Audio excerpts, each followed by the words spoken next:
عبدالقادر میں ہر ناقص کو کامل کر دے۔ اور میرے اعلیٰ حضرت سرکار ارشاد فرماتے ہیں،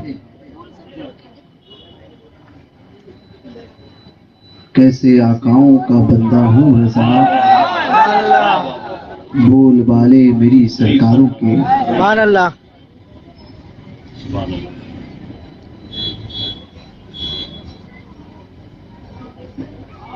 سبحان اللہ۔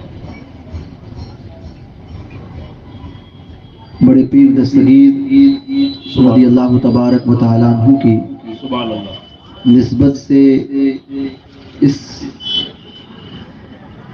مجلس کا، اس محفل کا انعقاد ہوا ہے۔ یہ غوث اعظم کا کرم ہے کہ ہم اور آپ ان کے نام لیوا بن گئے ہیں۔ اللہ تبارک و تعالیٰ نے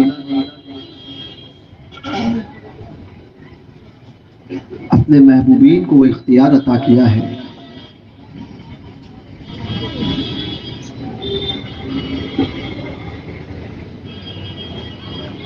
کہ لمحے میں دنیا کی کایا پلٹ سکتے ہیں،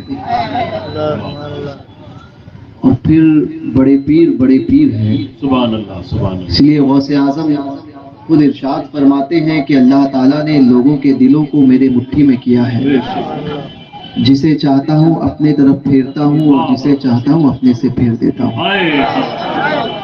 اعلیٰ حضرت نے اسی کے ترجمانی کرتے ہوئے ارشاد فرمایا، جس کو للکار دے آتا ہو تو الٹا پھر جائے، جس کو چمکار لے پھر کے وہ تیرا تیرا۔ یہ غوث اعظم کا تصرف ہے۔ اسی لیے بہت سے بزرگوں نے اپنے اپنے مشاہدات کے مطابق اولیاء کاملین کی فہرست تیار کی، ان ولیوں کے بھی درجات ہوتے ہیں۔ دراصل بات یہ ہے کہ ہم اپنی جماعت کی بات کرتے ہیں، جو جماعت جنتی ہے، یہ دیوبندی وہابیوں کی جماعت نہیں کہ جس جماعت میں کوئی ان کی بخشش کرانے والا ہے نہیں، یہ سنیوں کی جماعت ہے۔ بہت اچھے۔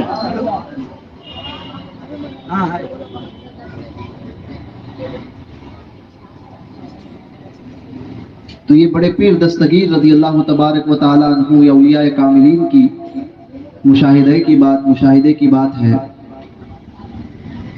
اکتاب اربع مشہور ہیں۔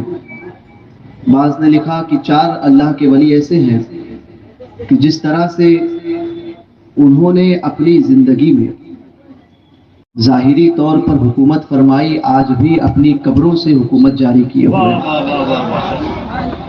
جس طرح سے دنیا میں حیات ظاہری میں تصرف فرماتے تھے، آج بھی ان کا تصرف ان کی مزار سے جاری ہے۔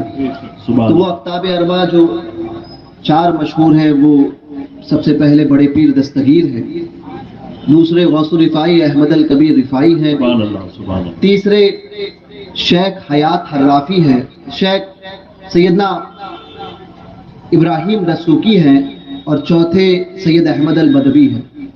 یہ 4 بزرگ ہیں۔ بعض نے اور کا نام گنایا، بعض نے 7 لکھا، جس میں معروف کرکی کا بھی ذکر کیا، حضرت امام موسیٰ کاظم کا بھی ذکر کیا، حضرت حماد بن مسلم دباس کا بھی ذکر کیا۔ مگر جتنے بھی اولیاء کاملین ہیں، جس طرح سے مخدوم اشرف جہانگیر سمنانی نے اپنے مرید اور خلیفہ حضرت شہاب الدین دولت آبادی، جن کا مزار دولت آباد شریف میں ہے، ان کے پوچھنے پر ارشاد فرمایا تھا کہ وہ اولیاء کاملین 5 ہیں جو تصرف فرماتے ہیں۔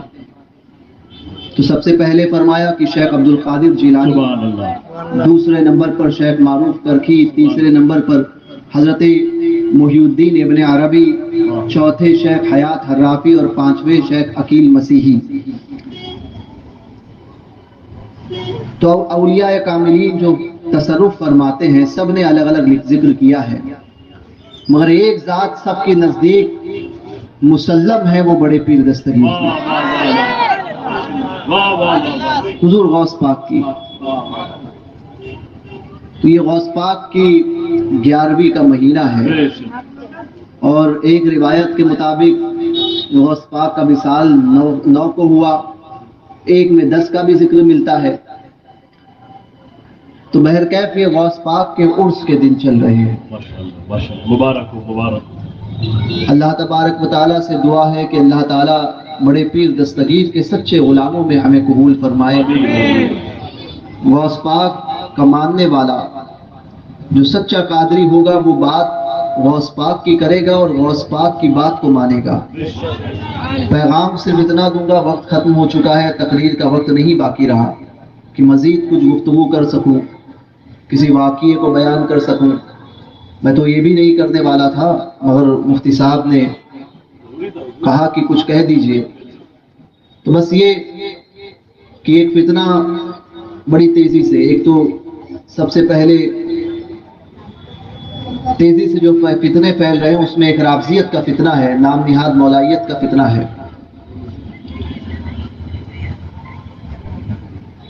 حضور غوث پاک کے ماننے والے ہم اور آپ ہیں، اور قادری کسی اعتبار سے آپ کسی بھی سلسلے میں مرید رہو، غوث پاک سے نسبت ہر ایک سنی کو ہے، اور وہ کوئی بدبخت ہوگا جو غوث پاک کو نہ مانے. تو بڑے پیر دستگیر کے ماننے والے ہیں. غوث پاک کی سیادت ایسی ہے جیسے دن میں 12 بجے کا سورج ہے، کوئی شک و شبہ نہیں. آج جو لوگ رافضیوں کی بولی بولتے ہیں ان سے پوچھئے کہ رافضیوں کا عقیدہ، رافضیوں کا نظریہ بڑے پیر دستگیر کے تعلق سے کیا ہے، تو رافضی آج بھی غوث پاک کو اہل بیت سے خارج مانتا ہے، غوث پاک کے سایہ سادات ہونے کا انکار کرتا ہے. تو میں پوچھنا چاہتا ہوں ان لوگوں سے جو آج کل رافضیوں کی بولی بولتے ہیں، کیا یہ نظریہ آپ غوث پاک کے متعلق رکھتے ہیں؟ تو کوئی سنی یہ نظریہ نہیں رکھے گا. اور جب غوث پاک کے عقیدے کی بات آئے گی تو غوث پاک تو ایسے متسلب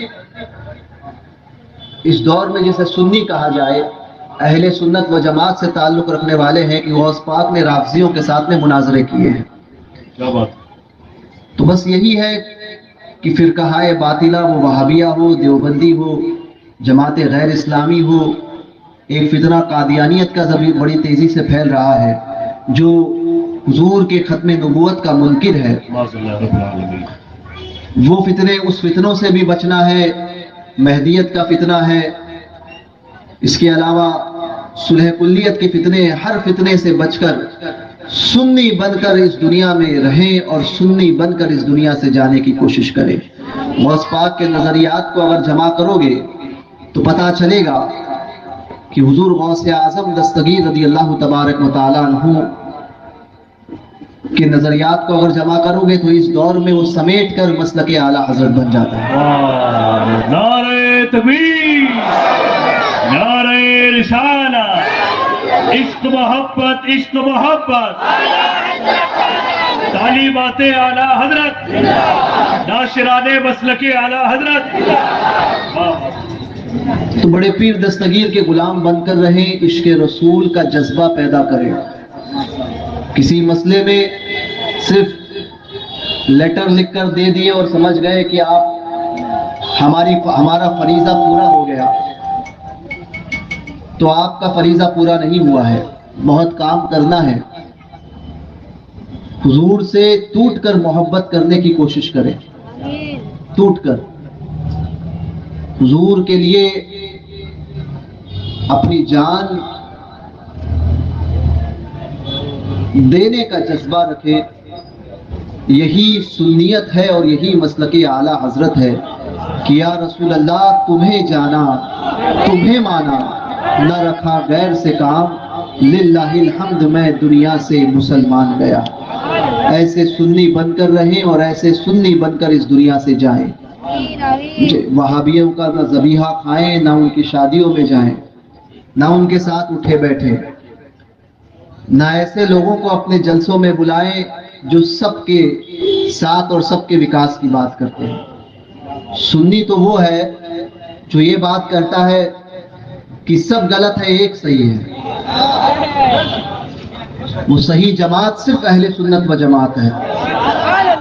یہی ہماری پہچان ہے اور یہی ہمارا ترے امتیاز ہے کہ سنیت پر قائم رہ کر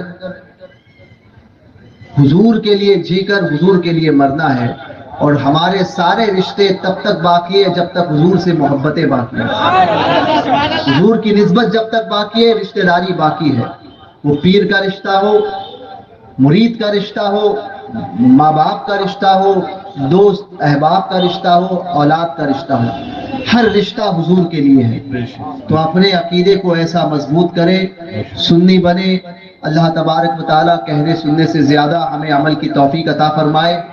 دوران گفتگو کوئی غیر شرعی کلمات زبان سے نکلے ہوں تو ان علماء سادات کی موجودگی میں ان تمام غیر شرعی باتوں سے توبہ اور رجوع کرتا ہوں. میری کسی غیر شرعی بات پہ آپ نے حامی بھری ہو تو آپ بھی توبہ اور رجوع کریں. پڑھے استغفر اللہ ربی من کلی ذنب واتوب الیہ لا الہ الا اللہ محمد الرسول اللہ صلی اللہ